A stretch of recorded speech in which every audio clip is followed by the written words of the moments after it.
Aí é, viu? Tem até com maçã aí dentro. É. Ó, passa de calor. Tudo cheio.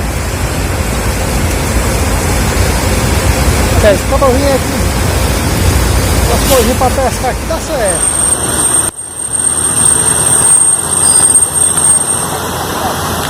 De Melo, por trás do Atacadão, no bairro São José, ó. A situação de quando chove, a gente fica nessa situação. Um rio, a rua.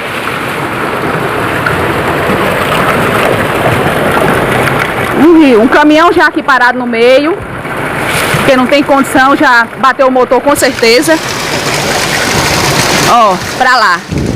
Como é que fica, ó? Ó, o caminhão foi tentar passar aqui, ó. Foi atolado. O motor parece que tava fumaçando. Ó, a água onde é que tá, ó. Mas entra aqui pra dentro, aqui entrando, ó. Chuva é forte.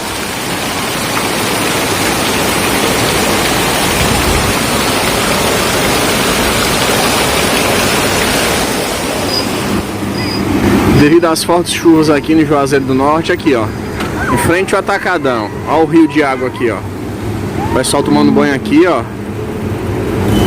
os carros ali parados sem poder passar, muita água mesmo. Estacionamento aí do Açaí, tudo cheio de água.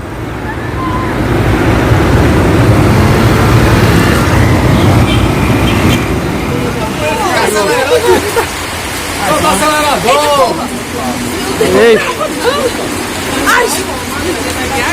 Eu posso ir lá, Deus?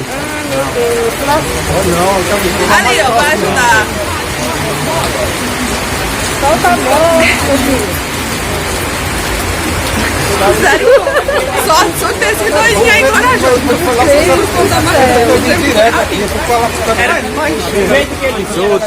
Mais outro louco entrou ali dentro do buraco, ó. Faz parte da...